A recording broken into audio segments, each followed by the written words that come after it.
안녕하세요. 서울에서 카페를 운영하고 있는 40세 여성입니다. 다른 사람이 그러는데 저는 또래에 비해 유독 세상 물정에 어둡고 순진하다고 하더라고요.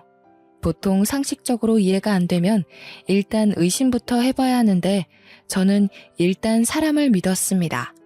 한마디로 사기꾼이 좋아하는 스타일이었던 거죠. 그래서 어릴 때부터 놀림을 자주 받았습니다.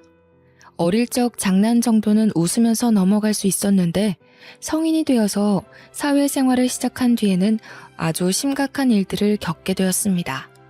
가장 결정적인 건 남편에게 버림을 받은 것이었습니다. 지금도 저의 순수한 사랑을 무참하게 짓밟아버린 그 인간을 떠올리면 화가 치밀어서 견딜 수가 없을 지경입니다. 여러분들이 제 이야기를 들으시면 왜 저렇게까지 바보처럼 살았을까 하는 생각이 드실 겁니다. 제 아버지는 공기업의 이사로 근무하셨고 엄마는 고위직 공무원이셨습니다. 그래서 저는 어릴 때부터 부족한 것 없이 모든 걸 누리면서 자라왔습니다. 부모님은 제가 가지고 싶어 하는 건 뭐든지 사주셨습니다. 학교를 다니면서부터 아버지는 돈이 필요해 보이면 묻지도 따지지도 않고 원하는 액수의 돈을 주셨죠. 그래서 돈이 귀한 줄 모르고 함부로 쓴 적도 있었습니다. 친구들에게 저는 돈을 잘 쓰는 애로 통했고 자기들이 가지고 싶은 물건은 있는데 돈이 없으면 제게 다가와서 돈을 빌려달라고 부탁했어요. 그러면 저는 주저없이 친구들에게 돈을 빌려주었죠. 하지만 돈을 갚는 애는 한 명도 없었습니다. 저도 굳이 돈을 달라고 안 했으니까요. 나중에 철이 들고 나서 생각해보니 친구들은 저를 좋아했던 것이 아니라 제가 가진 돈을 좋아했던 것이었습니다. 하지만 이건 시작에 불과했습니다. 대학에 들어가서 처음으로 충격적인 일을 겪게 되었는데요. 저와 같은 대학에 들어간 친구가 한 명 있었습니다. 소영이라는 친구였는데 절친이라고 할 수는 없었지만 곧잘 어울렸던 친구였어요. 과는 달라도 같은 대학 동아리를 다녔으니 자주 만나서 밥도 먹고 커피도 마시게 되었습니다. 경미야, 너 아직 남친 없지? 내가 남자 소개해줄까? 갑자기 소개? 누굴 소개해주려고? 소영이는 자기 사촌 오빠를 소개해주겠다고 했어요. 사진을 보니 제 스타일이라서 만나보았는데 성격도 아주 좋아 보였습니다. 사진에서처럼 키도 크고 얼굴도 깔끔하게 생긴 편이라서 첫 만남에 호감이 생겼죠. 그 오빠도 다음 데이트를 약속하길래 자연스럽게 연애를 시작하게 되었습니다. 오빠랑 한참 만나고 있었을 때였습니다. 오빠랑 같이 저녁을 먹으려고 만났는데 오빠 표정이 굳어 있었습니다. 평소에는 농담도 잘하고 장난도 잘 치더니 그날따라 세상 고민 다 싸질머진 사람처럼 맥이 탁 풀려 있었죠. 오빠, 표정이 왜 그래? 고민이라도 있어? 제가 무슨 일 있냐고 물으니까 오빠가 한숨을 푹 쉬더니 돈이 필요하다고 하더라고요. 아니, 급전이 필요한데 빌릴 데가 없어서 집주인이 갑자기 월세 보증금을 올려달라고 하는 거 있지? 아직 알바비도 못 받았는데 50만 원 달라고 재촉하니까 미치겠다. 돈 없으면 지금 나가래. 나 말고 들어올 사람 많다고 하더라. 꼼짝없이 방 빼고 길거리에 나앉게 생겼어. 그 당시 오빠가 편의점에서 밤 시간대 알바를 하고 있었는데 사장이 장사가 예전 같지 않다고 벌써 2달째 알바비를 못 받고 있었거든요. 집주인에게 한 달만 기다려달라고 사정을 말했지만 사흘 내로 보증금 올려주지 않으면 방 빼라는 말만 들었다고 합니다. 제가 부모님 이야기를 꺼내니까 오빠의 부모님이 시골에서 농사를 짓고 있는데 태풍 때문에 농사가 망해서 돈을 달라고 할 수가 없었다고 하더군요. 사정이 워낙 딱하니 가만히 있을 수가 없었습니다. 그래서 그 돈을 제가 빌려주었죠. 정말이야? 이 돈이 어디 나서 나 주는 거야? 경미야, 정말 고마워. 알바비 받으면 바로 갚을게. 오빠는 이제 살았다고 하면서 아이처럼 좋아했어요. 오빠의 밝은 얼굴을 보니 저도 마음이 편해지더라고요. 그런데 오빠는 한 달이 지나도 빌려간 돈을 돌려주지 않았습니다. 만날 때마다 몇 번을 망설이더니 제가 먼저 말을 꺼내게 만들었습니다. 오빠, 저번에 빌려간 돈 말이야. 언제 줄 수 있어? 갑자기 무슨 돈? 내가 너한테 돈을 빌려갔다고? 50만 원 정도면 기억하고 있을 줄 알았는데 오빠가 깜짝 놀란 표정을 지으면서 저를 빤히 쳐다보더군요. 그래서 제가 한숨을 쉬며 그날 일을 쭉 설명했습니다. 월세 보증금 말이야, 50만 원. 정말로 기억 안 나서 이러는 거야? 그거 말하는 거구나. 미안해. 내가 깜빡 잊고 있었네. 사실 알바비를 아직 못 받았어. 그렇구나. 그럼 다음에 돈 생기면 줘. 평소 같았으면 편의점 알바 그만둬라. 그 알바 사장 신고해야 하는 거 아니냐고 재촉했을 텐데 이제 그러기도 싫었습니다. 오빠에게서 무언가 이상한 게 느껴졌거든요. 역시나 오빠가 빌려간 돈을 주기는커녕 다른 핑계를 대면서 제게 계속 돈을 빌려갔습니다. 액수도 점점 커졌죠. 어느 날은 새벽에 갑자기 전화를 해서는 다급하게 돈을 달라고 하기도 했습니다. 경미야, 너 지금 돈 가진 거 얼마나 있어? 돈? 갑자기 무슨 돈? 오빠 무슨 일 생겼어? 아이씨, 나 지금 경찰에 잡혀가게 생겼어. 그 말에 듣고 깜짝 놀라서 잠이 확 달아나고 말았죠. 자리에서 벌떡 일어나 무슨 사고를 쳤냐고 묻자 오빠가 어이없는 말을 쏟아냈어요. 친구들과 같이 기분 좋게 술을 마시고 있었는데 옆자리 손님들과 시비가 붙었다는 겁니다. 오빠와 친구들이 시끄럽게 웃고 떠들자 술집 전세 냈냐고 조용히 하라는 목소리가 들려왔고 오빠 쪽에서 기분이 상해서 왜 시비를 거냐고 짜증을 냈다고 하는데요. 시작은 말다툼이었는데 나중에는 몸싸움으로 번지고 말았습니다. 서로 치고받고 패싸움을 하다가 오빠가 술병을 휘둘렀는데 옆자리 일행 중 한 명이 머리를 다쳐버렸대요. 그 말을 듣는 순간 머리가 멍해지고 말았습니다. 경미야, 당장 그 사람하고 합의 보지 않으면 구속될 것 같아. 그러니까 네가 좀만 도와주면 안 될까? 그래서 얼마가 필요하다는 거야? 우선 급한 대로 200만 원만 가지고 병원 앞으로 와. 당장. 저는 정신없이 돈을 뽑아서 오빠가 말한 병원으로 갔습니다. 땡땡병원 응급실 안으로 들어가니 오빠가 초조한 표정으로 저를 기다리고 있었죠. 오빠는 저를 쳐다보지도 않고 제 손에 든 돈봉투만 쳐다보고 있었습니다. 오빠, 그 사람은 괜찮은 거야? 지금 어디 있어? 설마 수술 중이래? 그건 내가 알아서 할 테니까 돈이나 줘. 오빠는 빼앗듯이 돈을 받아들고 응급실 안쪽으로 달려 들어갔습니다. 제가 쫓아가 보니까 사람들이 워낙 많아서 안 보이더라고요. 도리어 오빠가 절 찾아서 해결됐으니 가자고 하길래 병원을 나왔습니다. 저는 진짜로 일이 해결된 줄 알았는데 며칠 뒤에 오빠가 100만 원이 더 필요하다고 하더군요. 제가 무슨 일이냐고 캐물으니 그 사람 수술이 잘못돼서 두 번째 수술을 들어가야 한다는 것이었습니다. 저는 그 말을 듣고 두말 없이 돈을 주었는데요. 며칠 뒤에 만난 오빠는 제 덕분에 별 탈 없이 그 사람과 합의를 보고 잘 해결되었다고 했습니다. 그런데 얼마 후에 다른 선배 언니에게서 뜻밖의 말을 전해 들었습니다. 경미야, 너 시간 되면 나랑 커피나 한잔 하자. 언니가 갑자기 저를 카페로 데리고 간 다음에 뜬금없이 소영이 이야기를 꺼냈습니다. 경미야, 너 소영이한테 속고 있어. 내가 속고 있다니 그게 무슨 말이야? 내가 이럴 줄 알았다.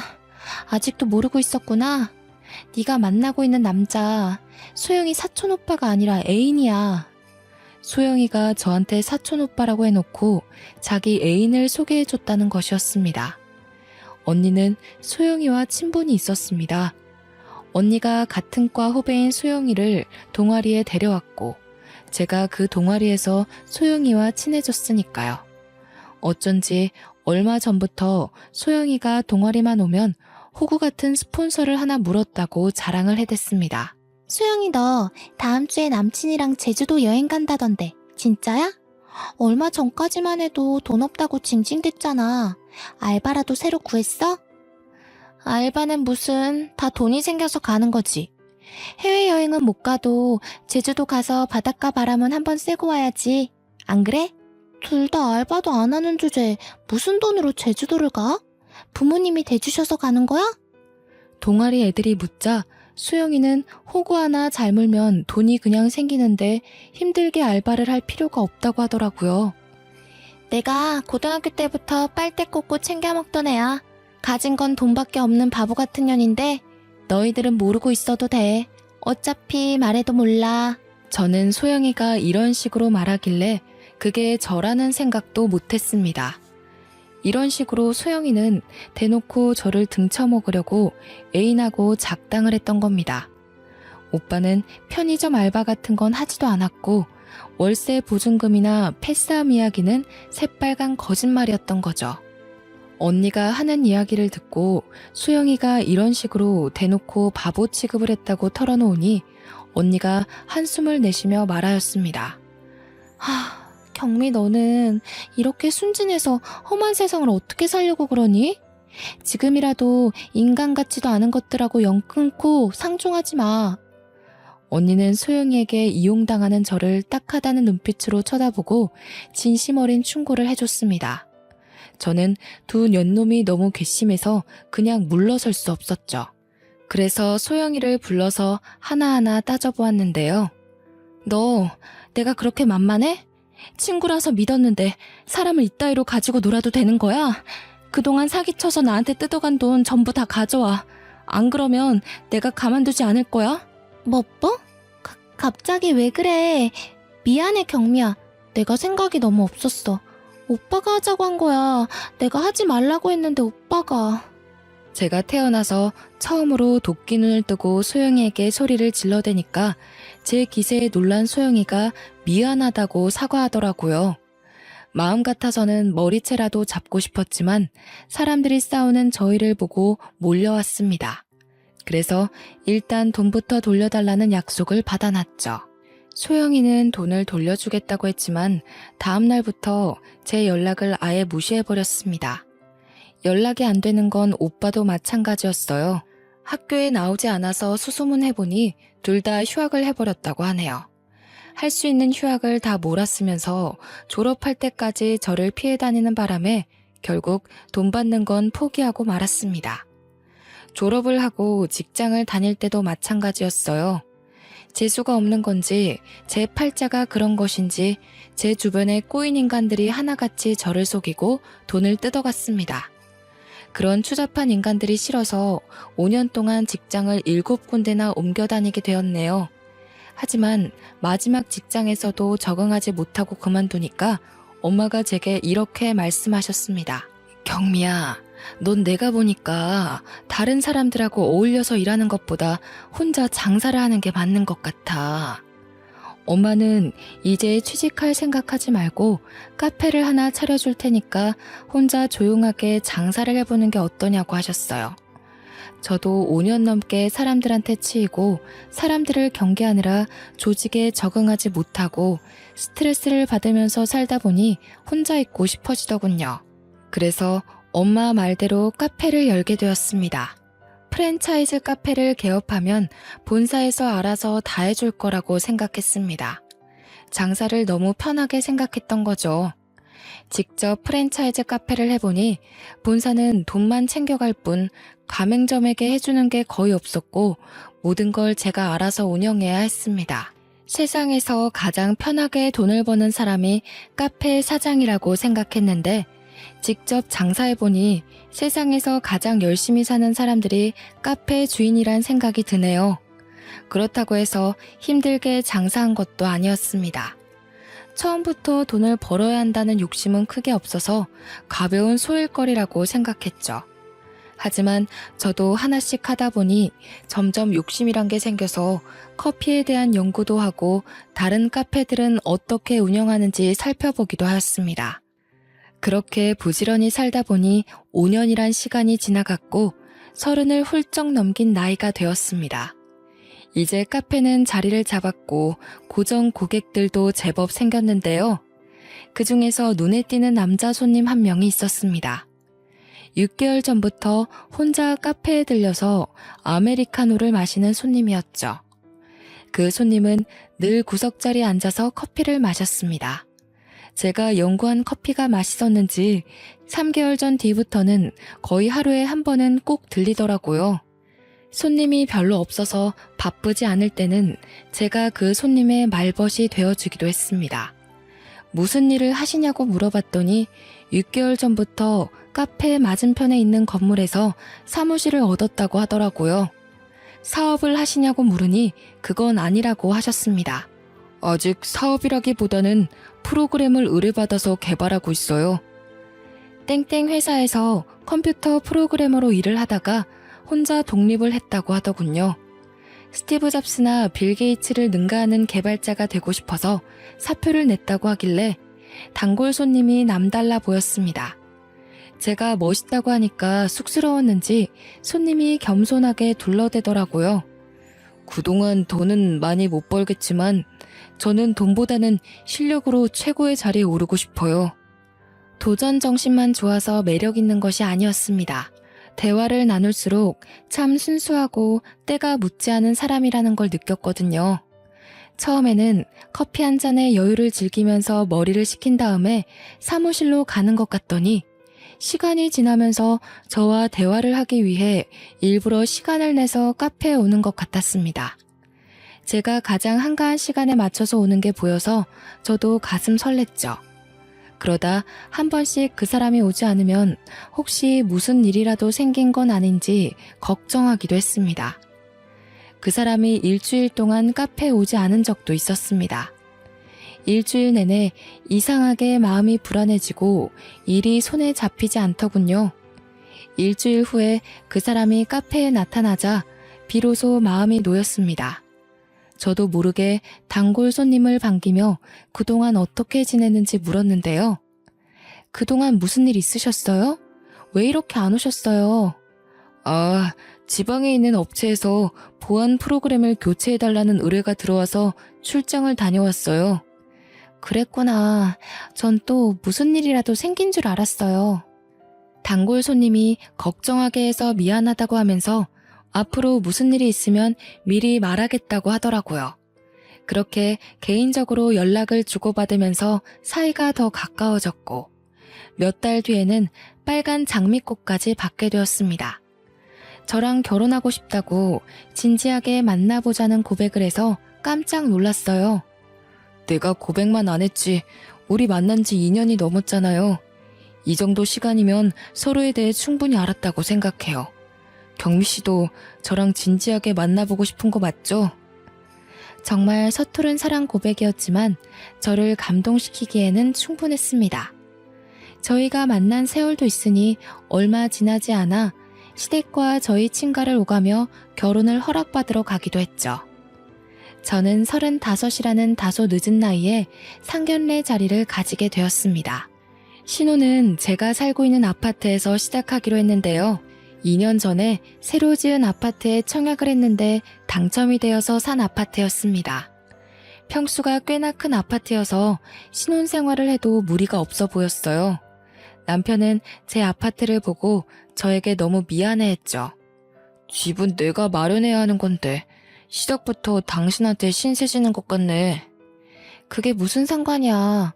이렇게 큰 아파트 놔두고 따로 집을 구할 필요는 없잖아. 좋아. 딱 5년만 기다려. 내가 멋진 전원주택 하나 사서 당신 호강시켜 줄 테니까. 남들이 들으면 터무니없는 소리라고 할지 모르지만 지금 남편이 하고 있는 사업이 잘 되고 있어서 5년 뒤에는 누구나 인정하는 소프트웨어 벤처 사업가로 성공한다면 가능한 일이었습니다. 성공하지 않더라도 말이라도 그렇게 해준 게 참 고마워서 저는 결혼 상대를 참 잘 만났다고 생각했습니다. 결혼식 전이었지만 남편은 제 집으로 짐을 옮겼고 같이 살게 되었죠. 그런데 결혼식을 일주일 앞둔 어느 날 느닷없는 불청객이 카페를 찾아와서 이상한 말을 하였습니다. 정경미 씨 되시죠? 남편한테 들어서 한번 찾아와 봤어요. 곧 결혼한다고 하던데 축하해요. 저 누구신데 그러시죠? 남편이요? 네, 그쪽이랑 곧 결혼할 남자 와이프가 바로 저예요. 갑자기 모르는 여자가 찾아와서 제 남편 될 사람의 아내라는데 믿을 수가 있어야죠. 게다가 남편의 아내가 꺼낸 첫 마디가 저희들의 결혼을 축하한다는 것이었습니다. 정말 상식적으로 이해가 안 되는 상황이었죠. 저는 남편이 유부남이라는 사실을 아예 모르고 있어서 그 말을 듣고 할 말을 잃어버리고 말았습니다. 그런데 저를 찾아온 여자는 너무나 당당하고 태연해 보였어요. 곧 이혼할 거니까 걱정하지 마세요. 저는 경미 씨한테 시비 걸려고 온 게 아니거든요. 갑자기 찾아와서 무슨 말씀 하시는 거예요? 지금 굉장히 무례하신 거 알고 계시죠? 남편과 곧 이혼한다니 도대체 남편에게 무슨 문제가 생긴 걸까 싶었는데 전처가 자기한테 다른 남자가 생겨서 이혼을 하게 되었다고 말해주었습니다. 혹시 경미 씨한테는 첫사랑이 있었나요? 그리고 느닷없이 첫사랑에 대해 묻더니 자기가 어쩌다 남편이 아닌 다른 남자와 바람을 피우게 되었는지 자세하게 이야기해 주었습니다. 고등학교 때 만나서 사귀게 된 첫사랑이 있었는데 3년 정도 교제하다 결혼을 약속했다고 합니다. 그런데 부모님이 강력하게 반대해서 헤어지게 되었다고 하더라고요. 남자친구가 있다는 걸 알게 된 부모님이 머리에 피도 안 마른 어린 것들이 벌써부터 연애질이나 하고 다닌다고 호되게 야단을 맞았다고 하네요. 그런데 2년 전 동창 모임에 갔다가 첫사랑을 다시 만나게 되었다고 했습니다. 첫사랑은 대학을 졸업하고 미국으로 이민을 간 바람에 그동안 동창 모임에는 나올 수가 없었다고 해요. 그런데 미국에서 결혼한 아내가 교통사고를 당해서 세상을 떠나자 미국 생활에 회의감이 들어서 모든 걸 정리하고 한국으로 귀국했다고 합니다. 이렇게 다시 만난 둘은 학창시절로 돌아간 것처럼 연애를 하기 시작했다고 하는데요. 하지만 꼬리가 길면 밟히는 법이라 1년 만에 저희 남편이 불륜 사실을 알아차리고 이혼을 하기로 합의했다고 하죠.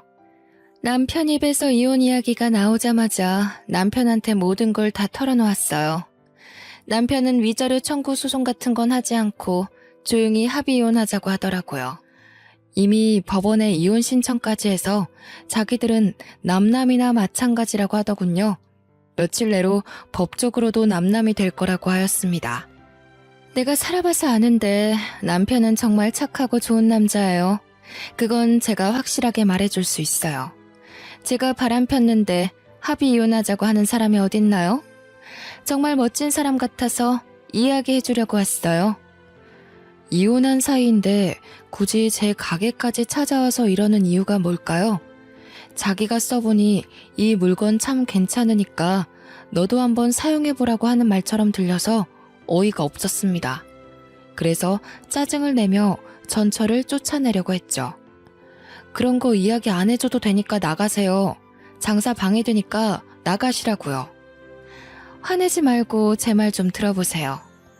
우리는 헤어지는 게 서로의 앞날을 위한 거라고 생각했어요. 최선의 선택이었던 거죠. 저는 제 전 남편이 오해 안 받고 행복하게 살길 바래서 온 거니까 너무 그렇게 보지 마세요. 경미 씨도 행복하게 잘 살길 바랄게요. 이미 헤어진 분이 와서 할 말은 아닌 것 같은데요. 저희 일은 저희가 알아서 할 테니까 참견하지 마세요. 바람 펴서 이혼당한 주제에 오지랖이 넓으시네요. 그런가요? 저는 한때 사랑하던 사람이라서 그랬어요. 잘 지냈으면 좋겠어서. 우습게도 그 여자는 떠나는 순간마저 제 결혼식에 못 갈 것 같으니 이해해달라는 말까지 남기고 떠났습니다. 기분이 정말 나빴죠. 그래서 저는 바로 가게 문을 닫고 남편이 올 때까지 기다렸습니다. 그리고 퇴근하고 돌아온 남편에게 왜 결혼한 사실을 숨겼냐고 물었죠. 남편은 카페에 아내가 찾아왔다는 사실을 듣고 놀라더니 자초지종을 설명해 주었습니다. 남편의 전 와이프가 말한 거랑 똑같이 말하더군요.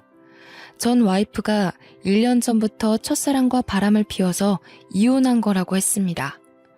나도 고민 많이 했어. 그런데 차마 내가 유부남이라는 사실을 말할 수 없겠더라고. 속이려고 했던 건 아닌데 미안해. 아무리 그래도 그렇지. 나한테 고백했을 때 다 말해줘야 하는 거 아니야? 말하고 싶었는데 당신이 떠나버릴까봐 너무 무서웠어.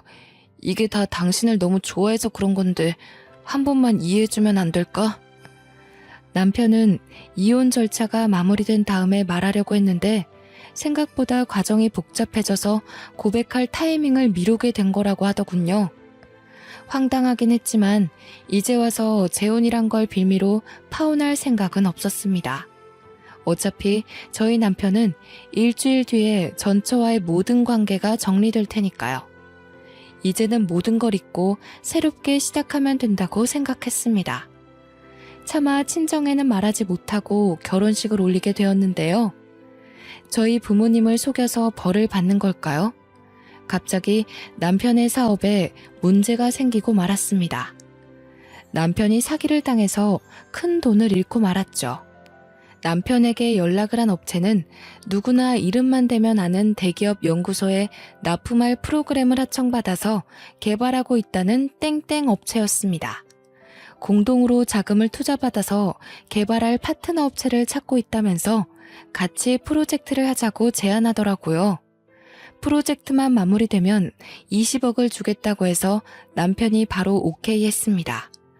그런데 문제는 개발하는 동안 들어가는 경비였어요. 땡땡 업체 쪽에서 1억이라는 진행비를 부담하라고 해서 남편은 대출까지 받아가며 그 돈을 송금해 주었습니다. 그것들이 사기꾼인 줄도 모르고 남편이 한순간에 1억이라는 빚을 내버린 거죠.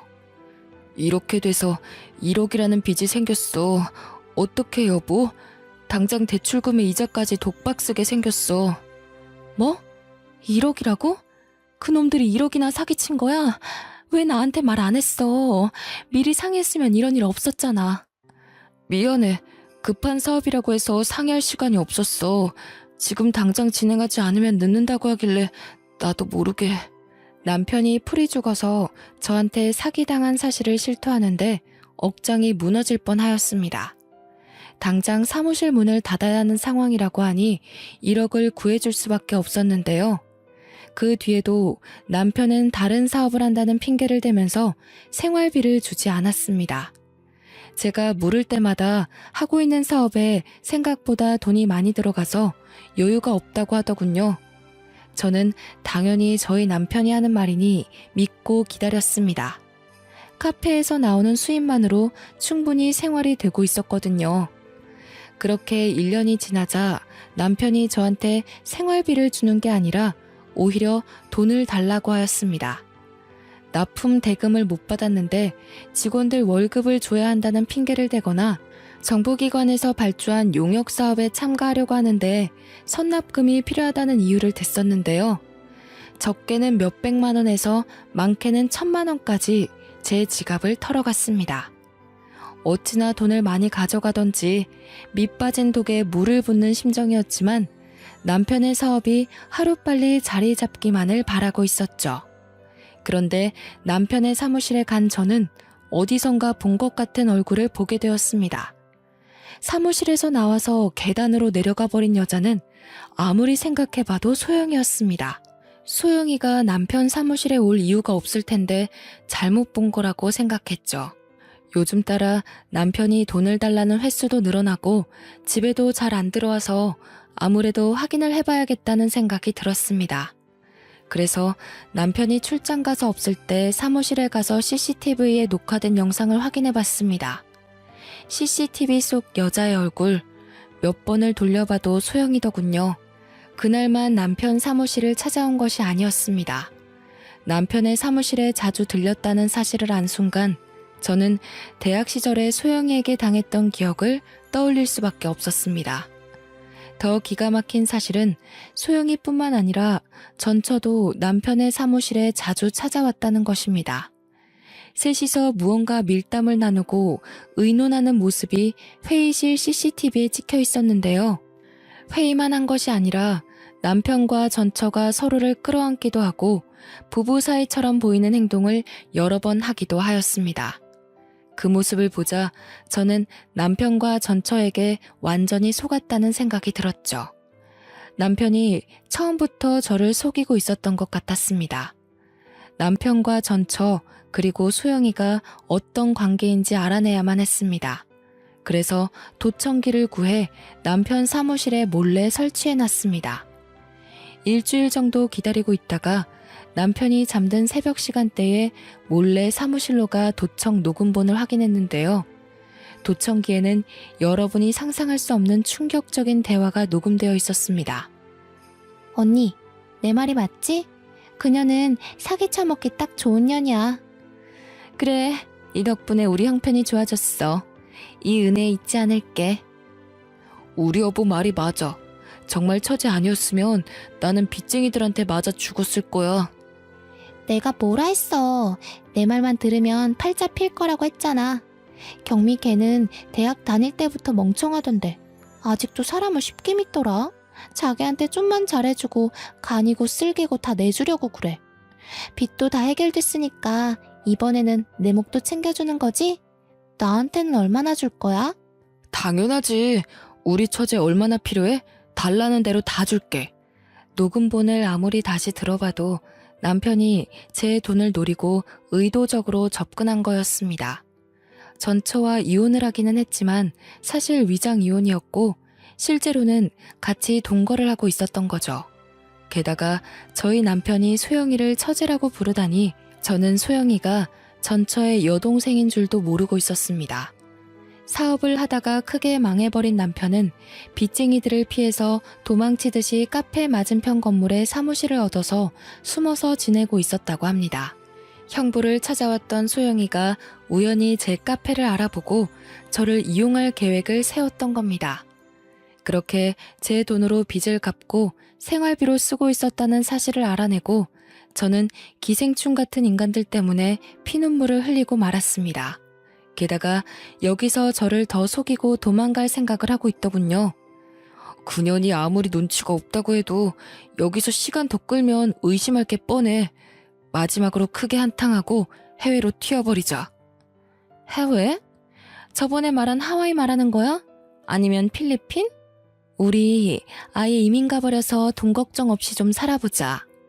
그래, 돈만 많은 그년 도움 좀 받으면 필리핀 같은 데 가서 편하게 살 수 있을 거야. 이번에 지긋지긋한 한국 땅 떠나버리게. 남편은 사업 투자를 목적으로 제 카페를 담보로 대출을 받아놓았습니다. 그걸 가지고 양반 도주를 할 어처구니 없는 계획을 이야기하고 있었죠. 하지만 확실한 증거를 잡은 이상 남편이 도망가도록 놔둘 수 없었습니다. 변호사를 찾아가서 물어보니 남편과 전처 그리고 소영이까지 모두 사기죄로 엮어 넣을 수 있다는 사실을 알아냈습니다. 변호사 선임을 한 뒤 저는 남편이 있을 시간대에 집으로 돌아갔습니다.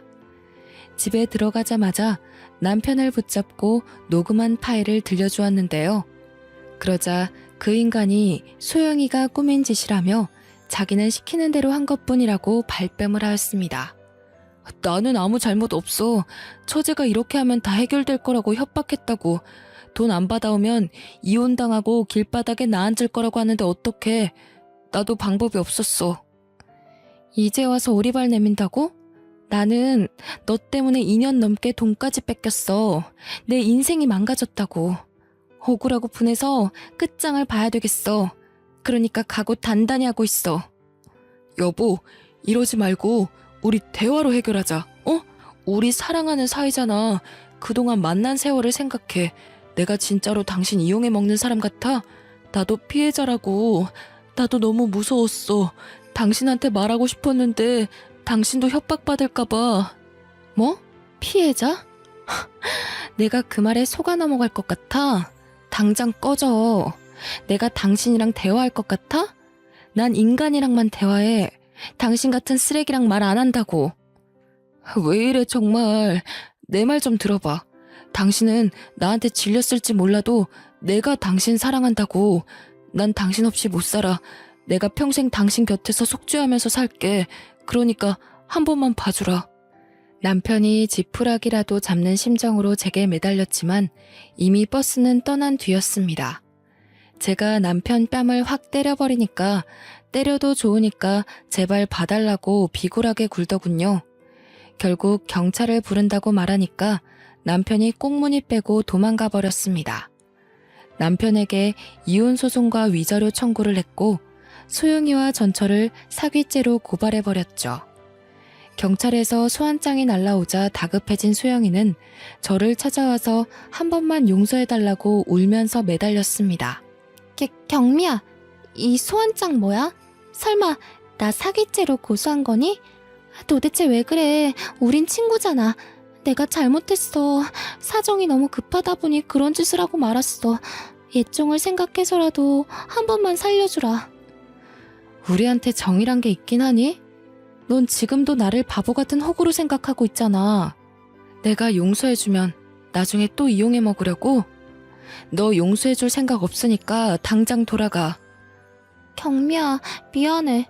내가 무릎 꿇을게. 이렇게 꿇고 빌 테니까 제발 봐주라. 내가 한 번도 이런 적 없잖아.